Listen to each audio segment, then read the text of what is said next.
This is your source for underground content. The Dish Out.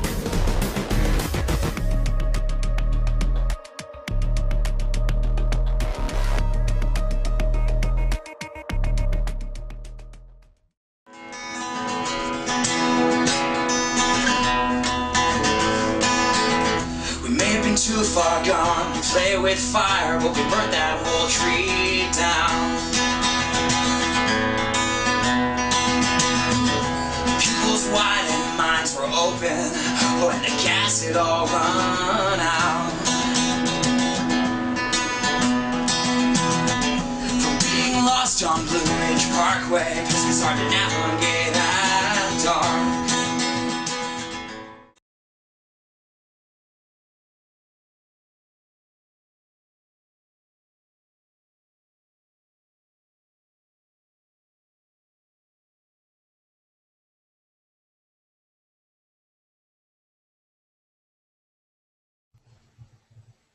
Hello, everybody. This is Real Faction, and here I am live with Garrett, aka Soma, who is trying to take a nap.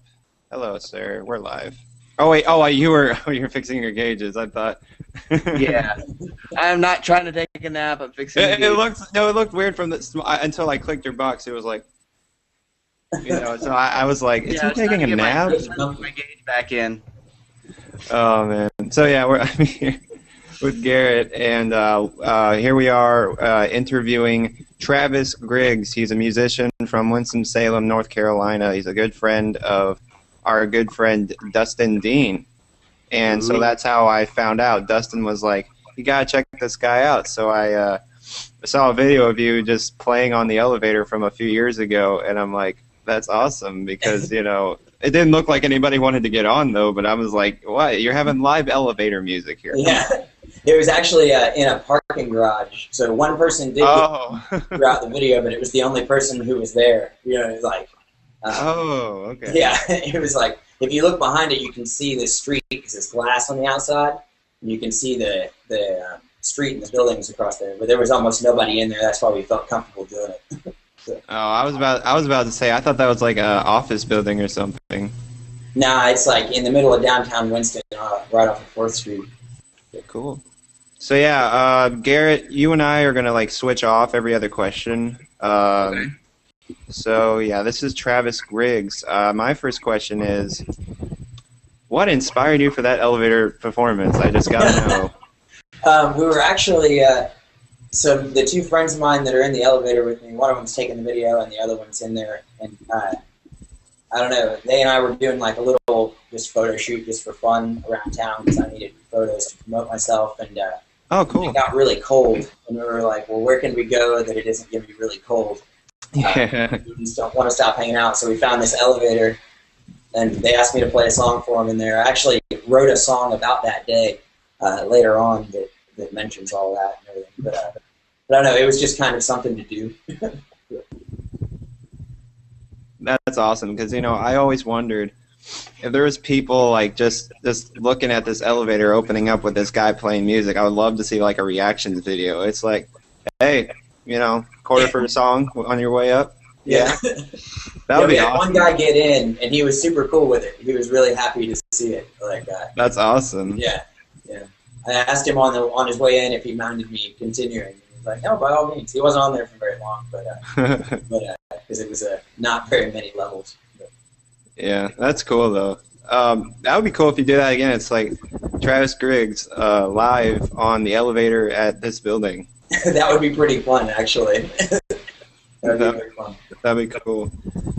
I saw an interview with an Irish songwriter recently who, when he was young, had a band, and they filmed a video using a post office security camera. They paid someone at the post office like $5 to let them do it, and the video ended up on MTV. I was like, that. Wow. Yeah, it's pretty cool. Yeah. Awesome. Well, that's my question. What's your question, Garrett?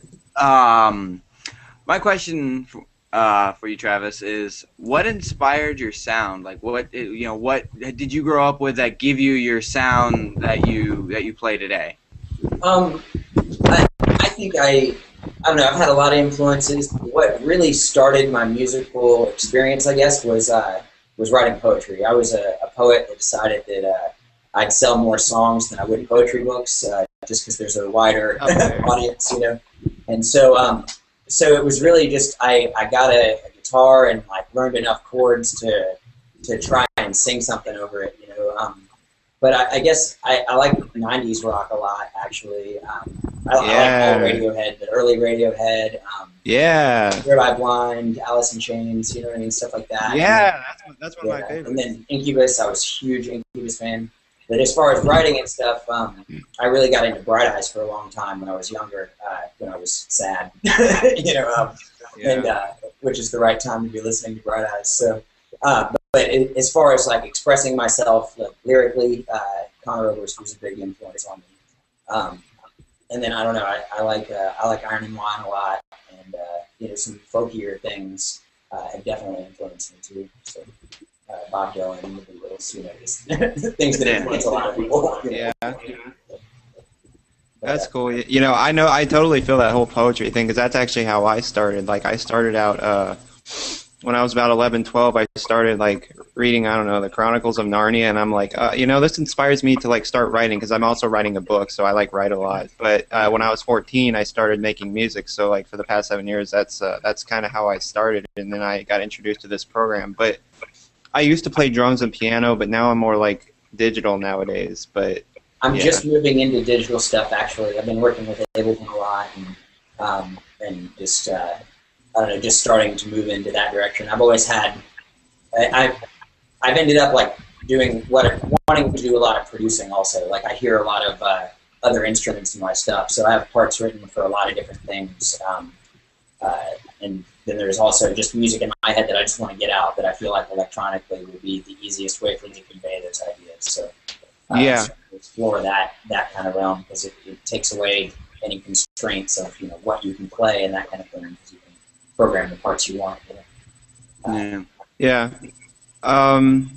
I mean, yeah, producing, I have a lot of experience with producing. It can be a lot of fun, you know. I do more electronic stuff, but I do all sorts of genres. But yeah, it's a lot of fun. It's a lot of fun to get into, but for the first couple of years, unless you have some, like, training, you know, I just had it hands-on. I was just exploring, but if you have someone teach you all that, you know, it'll be rough for the first maybe year or two, but then you get the hang of it.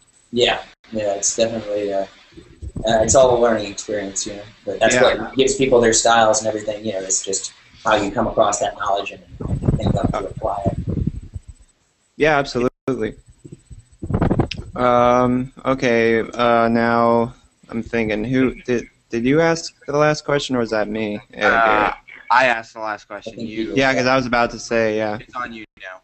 Okay, it's on me. My next question is, what are the things that you mainly like to write about? I really pretty much exclusively write about my life. Sometimes it's really veiled, you know, so but it's generally love and heartache, you know, just life experience, I guess. I'm a very, I guess, spiritually oriented person. A few years back, I really started, I guess, to get to know myself. So that's my main topic, I guess, is just the unfolding of my life, and kind of displaying it as something that people can take what they take from. You know what I mean? It's just kind of displaying my life experiences and what I've taken from them, and hopefully someone can take from that something they find helpful in their life. Awesome. Oh, go ahead. Oh, I was gonna say, when I usually write music, you know, that's kind of what I do. Usually, I take my experiences in life, and I don't know. I guess that's kind of a thing a lot of people do, but you know, it's good to write about your life, you know, and you know, your experiences with life as life kind of moves on and transitions into different chapters. You have different things to write about. Yeah, exactly, and that's what I have about 5 albums of material written right now, and awesome. In July I'll be releasing an EP that's kind of a preview of the first 3 albums. It has a couple instrumental tracks and then 4 tracks that'll be released on the sequential 3 albums. It's like a condensed version of the story told by those 3 albums, which are that kind of just songs about my life, starting in high school and the years after that. Then second album is like the story of when I was engaged at one point and how that failed horribly.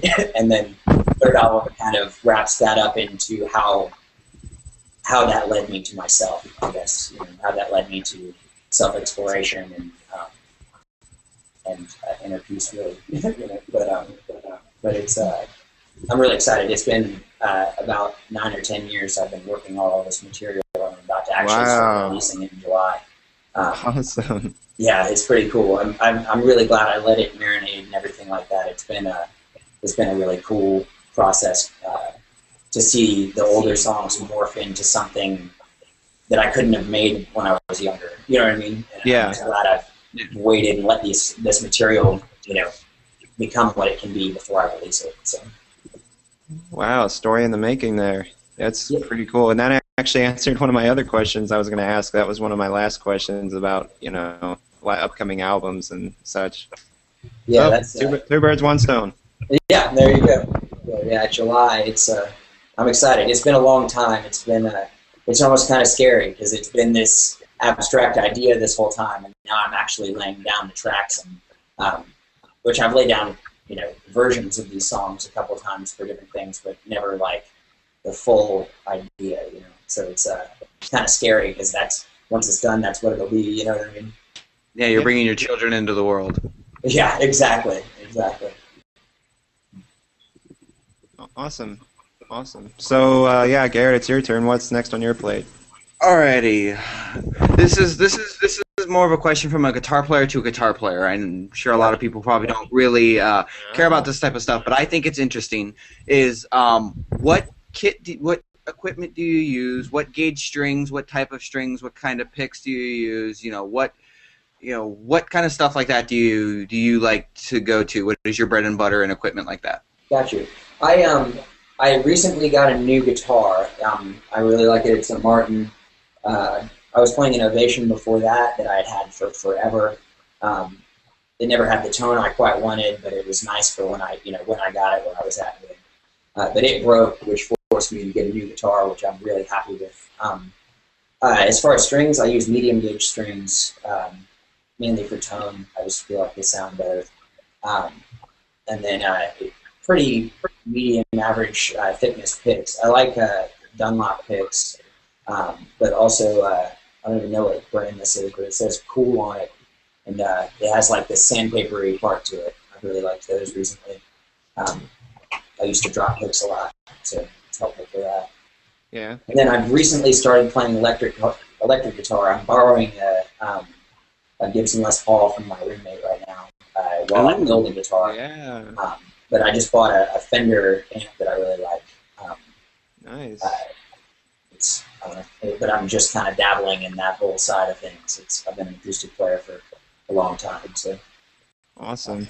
But I enjoy, the varied tones I can get and that kind of thing. It's like learning a whole new instrument.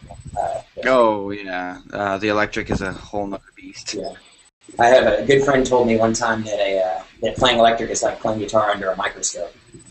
I definitely understood what he was talking about. It's got to be a lot more careful with what you're doing. Everything rings through. Yeah. My next question is one of my other questions a while back. Let me see. When you're not making music, what do you like to do in your spare time? Ooh. I like to go camping. I like to go outdoors. I like to spend time on mountains and stuff like that. Cool. And just I don't know. I spend a lot of time making music. I don't know. Yeah, same here. Yeah, it's which is cool. You know what I mean? It's that's pretty social for me at times and things like that. So that's pretty cool. But I don't know. I like to be outdoors and I don't know, just hang out with friends, I guess. But I'm not making music. I like to go see music. Is another big thing. Yeah. I go to a lot of shows. And, I don't know. I feel like, partially because it's something I love to do, and partially because I feel like if I don't support, my local music scene, then how can I expect anyone else to? Right. Real big on the change you want to see in the world. So if I want more people going to shows, then Yeah, that's a Gandhi quote. It is a Gandhi quote. Yeah. Yeah, be the change you want to see. Yeah, exactly. So anything you want to see a bunch of people do, just try doing it yourself first. Yeah, I'm gonna run naked in a street, see if anyone else does it. Usually that doesn't go so well, but if that's the change you want to see in the world, then that might be a good place to start. yeah, usually it's just one guy and everyone's like, oh, well, okay. Okay, yeah, that's true. Yeah, I haven't seen people jumping in line in those kind of situations. No. It's like, I don't know about my weight problem here, if I really want to. But yeah, I'm kind of a caveman, unfortunately due to my recent health issues. But I used to get out, but when I'm making music, though, I'm just kind of a caveman. Sometimes I pop out every now and then, and, when I'm not, I'm just, like, in my house just making music, like, for hours on end. And, I talk to people online, though. True. So yeah, it's your turn, Garrett. What's your next question? Ooh, yay, my turn again. Darn it, I'm brain farting. Okay, I got it. Oh, you had more. You talked to me about them earlier. I know. It's just when I get on the spot, I brain fart. Shush. If you've ever Have you ever played a live show? And if so, what do you do to kind of keep yourself calm without, from not freaking out and getting overwhelmed from anxiety before a live show? Well, in the beginning, it was tough. It was practicing a lot, so I had to think about what I was doing as little as possible. I don't know, just familiarity with the material was helpful. Nowadays, I've been playing for so many years that I get really excited about getting on stage. That's where I like to be. So it's not as much an anxiety thing as it's it gets me ready to go. I really just that's where I feel most in my element, I guess. But in the beginning, I don't know. It did take some getting used to. It was really just stop and breathe and Yeah. I don't know. I don't know what specific technique I would have used. There were definitely, for several years, were nerves I had to get over, anytime I got on stage. But I don't know. Just stop and breathe. That's my best advice. All right. Stop and breathe. Hear that, folks? Stop and breathe. I don't really have any more. I'm sure Garrett has any, but any of my fans out there, subscribers who want to ask Travis any questions, think of some questions to ask him, and just make it appropriate, make it PG rated if possible. PG but necessary. Well, okay. Well, no, I'm just kidding. But yeah, if you can think of any questions to ask Travis, shoot them. But in the meantime, I'm going to move it back over to Garrett because I have nothing. Alrighty. Yippee skippy. I'm being facetious. Yippee. Okay, here's a question. Have you ever wanted to travel, and if you do start traveling your music around, would you ever come to California and play some venues out here? I would love to. Actually, that's what I want to do with my life. I guess my life goal is ideally I'd like to spend 6 months a year on the road touring and 6 months a year in a small house recording. I'd like to spend the warmer months on the road just sharing my music, and then do more studio work in the winter. So anywhere that would have me, I would love to come play. I mean, I lived in a van for 9 months a few years ago, just playing music on street corners, going from place to place just for fun, and I only stopped because the band was breaking down. But my plan was to head out to California, and then it started to get cold, and once it got cold, the band started breaking down, and I ended up still out here in the East Coast. So, but California is definitely somewhere I've always wanted to venture out to. I got to go once when I was a kid, and don't have a whole lot of memory of it. But it's just always been a place that's appealed to me.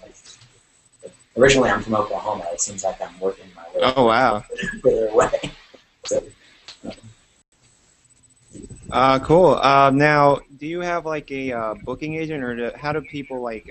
Do they just contact you when they want they to? just contact me at this point. I actually, I've been kind of considering what I'm going to do for that. I'm as well as the album that's coming out in July. In May, I'm premiering kind of my new group, which is the core of which is myself, drums, bass guitar, and then a guy who switches between sax and keys. So, Wow. so that's once I have that together and we establish, have that show. I'm hoping to get some footage from that show that I can use to promote. But right now, I don't have any recordings or video of the show I'll be promoting. So, so I haven't pushed too far into that. I finally found like the right people to help me do what I want to do. So, Oh, that's great. yeah, I'm really excited about it. So, but as far as it's easier to do that whole thing with a booking agent once you have promotional material of the show you're trying to promote, and most of them want you to have an album to try and sell at shows. So I'm finally going to put that. I have a demo that I do sell/give away on Bandcamp. It's just kind of for donations. But it's at Travis Griggs and Friends. Yeah, I do that. Yeah. So, but as far as like an official album, I feel like it's a lot of booking agents want to work with someone who has like an official album out. It just makes you a little more marketable. So, but I feel like that's something I'm going to be looking into soon once I get those couple things checked off. Okay. I've kind of run out of questions, so I figured since we're waiting for the for our audience to ask some questions, why don't you play us a few things while we wait some questions? Yeah, let's hear some of that awesome music. Let's see what we can hear through here. This will be, I guess, kind of the single or whatever off of the album I'm releasing in July. Cool. What's it called? It's called Eric and the Merry-Go-Round. It's actually, the Merry-Go-Round Overview is the name of the EP or the album or whatever. And the four main songs are about a character named Mary, who is me, actually. I wrote this song in high school and didn't want people to know it was introspective. So I just kind of switched the roles around with me and an ex-girlfriend. So it sounds like I'm telling a story about someone else. So anyway, that's what this album is. I guess is the 4 songs that encapsulate several years of my life and process of my growth. Cool.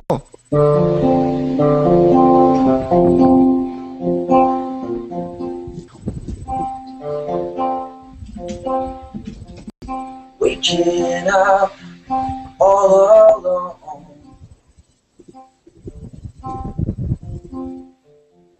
Headed out to change the world. She has yet to find a home. This beautiful and sympathetic girl. And she says, can you help me? I'm falling harder this time.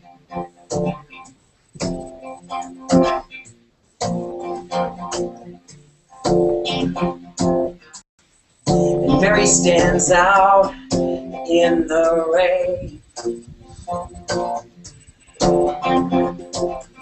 Yeah, but she don't even feel the cold.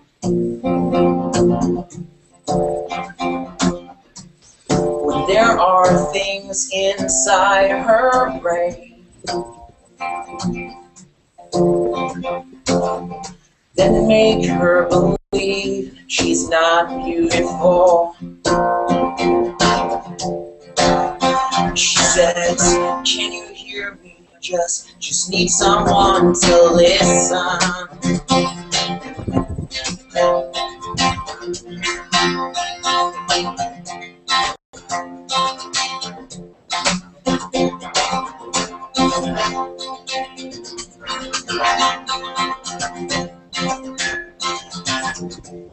When Mary found a boy who makes her happy,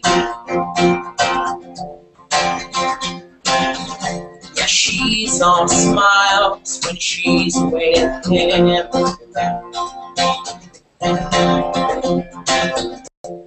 Oh, somehow he just makes Mary, Mary. You won't marry Mary in the end. She said, it's not the first time that I have felt so empty. Yeah.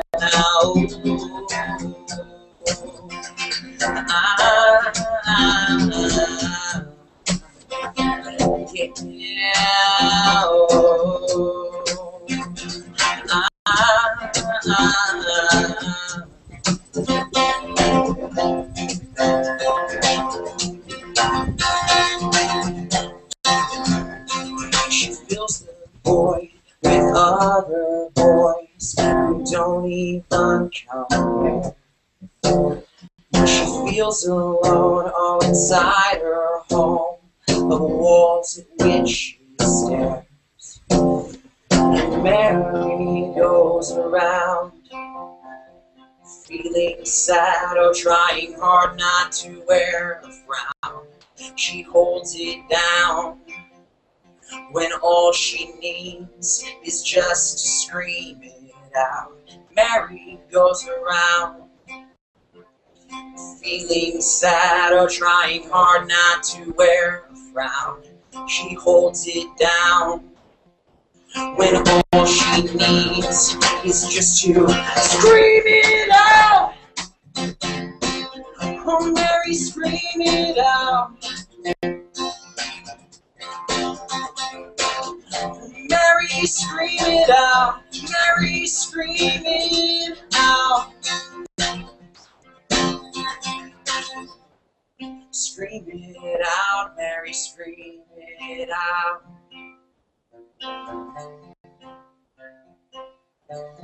Scream it out, Mary, scream it out.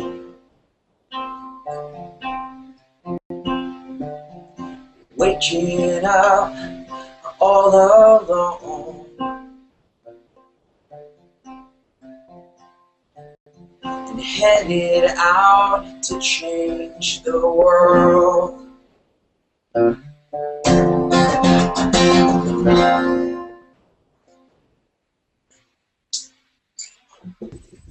Awesome. That was beautiful, man. Thank you. Yeah, you weren't here for most of it because you had the BRB. Well, no, actually, I could hear it through. I could hear it through wherever in the kitchen. I'm just telling you now, do not go the dubstep route, especially with that style, because that is something you can just don't touch that, because I'm sure someone wants to remix that somewhere. Mary, wah, wah, wah, wah. Fair enough. What? Fair enough. Yeah, we don't need any random noises in there either. That's Yeah, true. I mean, what? I mean, I granted I like some of that stuff, but but when you try to touch a beautiful song, like I don't know, I pray there's not a dubstep remix of the Beatles because. Oh, there is a house. The rising sun. Another question. Oh, I think this is a question for Garrett. David asks Travis, what is the craziest experience you've ever had playing live? Oh, that's a tough one. I've had some interesting experiences at a bar in South Carolina I used to play at, where very drunk middle-aged women would try to jump on stage and dance with me while I played, which was kind of still early in my performing days. So That's awesome. I was still dealing with nerves a little bit. You know what I mean? It was kind of felt weird playing in front of people, and then I'd have like really just sloshed middle-aged women like trying to jump up and dance on me and knocking my arm around while I'm trying to play. But it was generally pretty funny. You know, they it was that's probably the weirdest experience. I lived in a van on the road playing on street corners for a while though, and I got tipped a lot of random things. Like I got tipped like half a pizza one time outside of Mellow Mushroom, and a guy tipped me a Cuban cigar one time. and just like really Ooh, random, like packs of gum and half-smoked cigarettes, and really had some weird experiences like that. Travis, what's the longest you've grown out your beard? Oh, about this long. It's been right about here for years. Sometimes I'll let kind of the underneath go if in the winter months when I just don't care as much. But yeah, I usually keep it about right here. I've had the hair on my chinny chin since high school, and I haven't had a bald chin for a long time. But I never let it get too long. I wish I could grow a big full beard, but it's just not in my genes, I guess. Oh, you've seen nothing yet. I'm cleanly shaven right now. JK's beard gets pretty out you there used too. to always have facial hair. Yeah, well, I've had to shave because of the show and because of other things, but usually my beard's like. I liked your look with the beard though.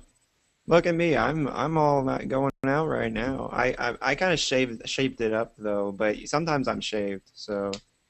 Yeah, I get the full red Irish beard going. Nice. I like that look though.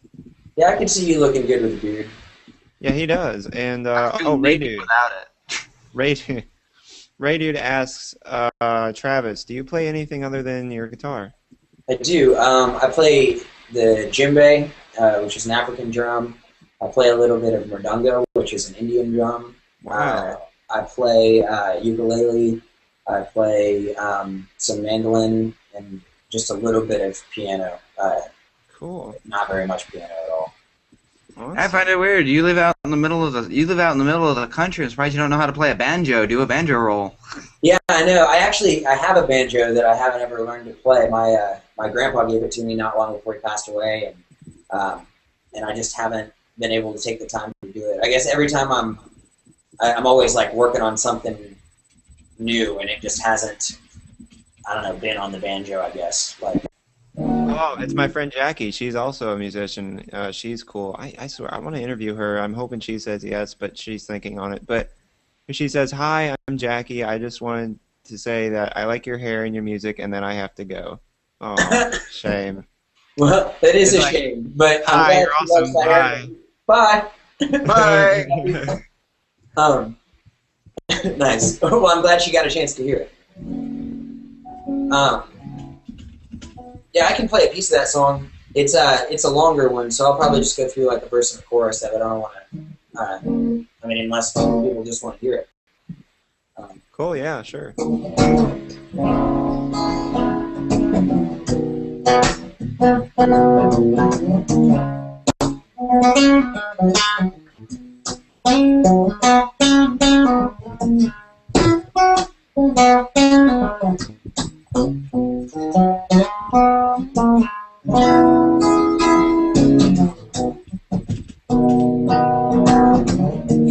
Even after all my indecision,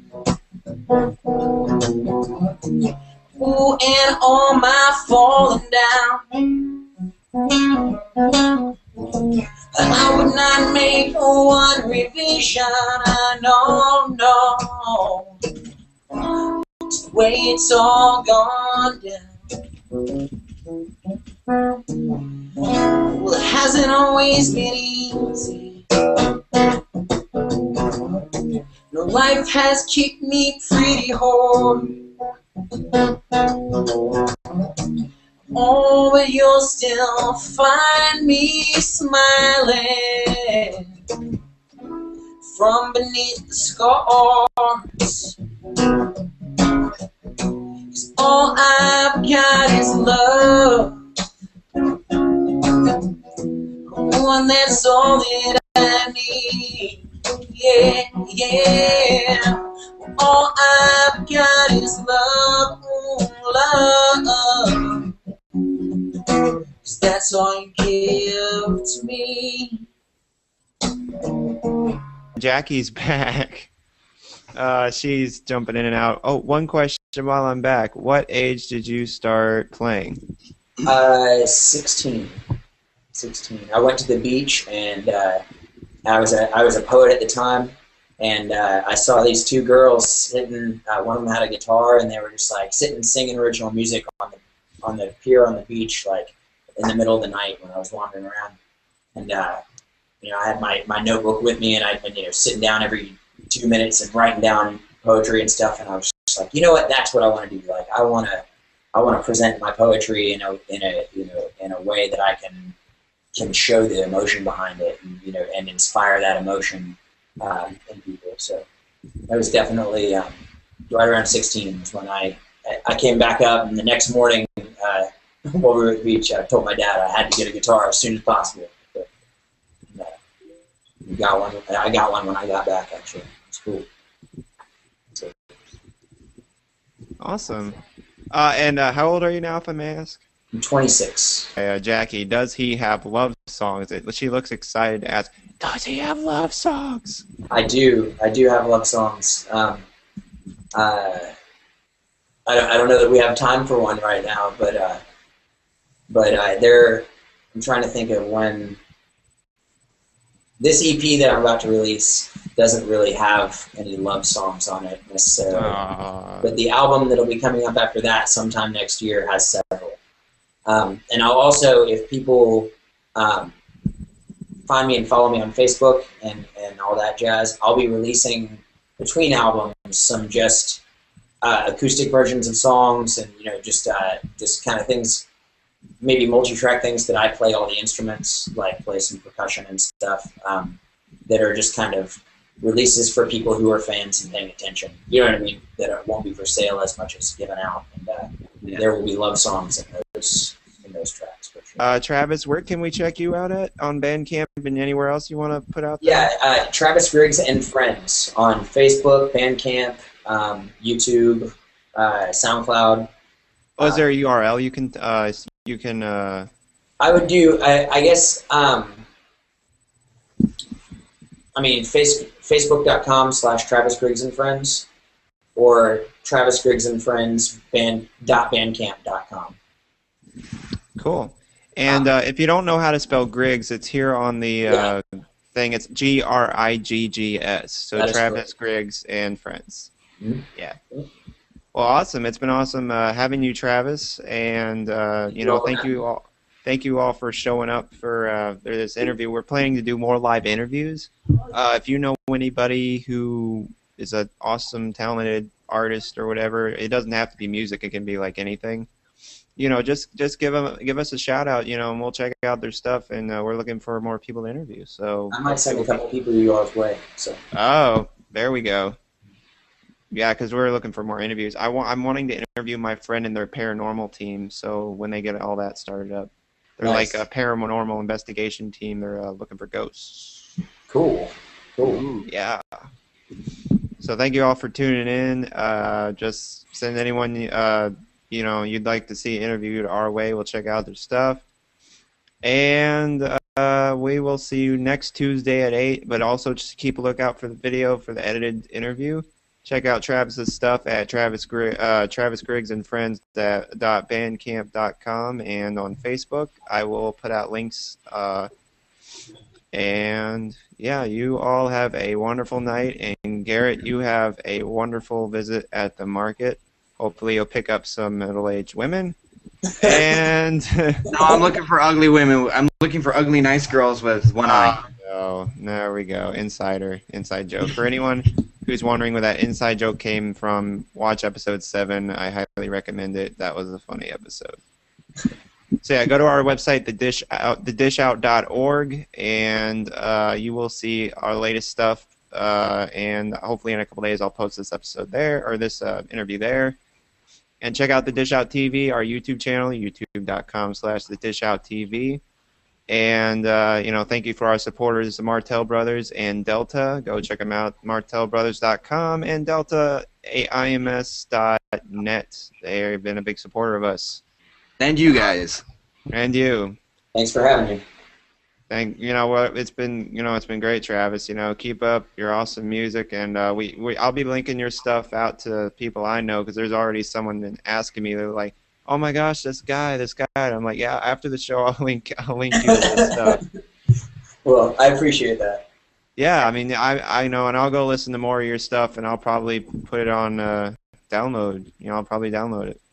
Well, I'd appreciate that. I hope you enjoy it, and there's a lot more to come. So. Awesome.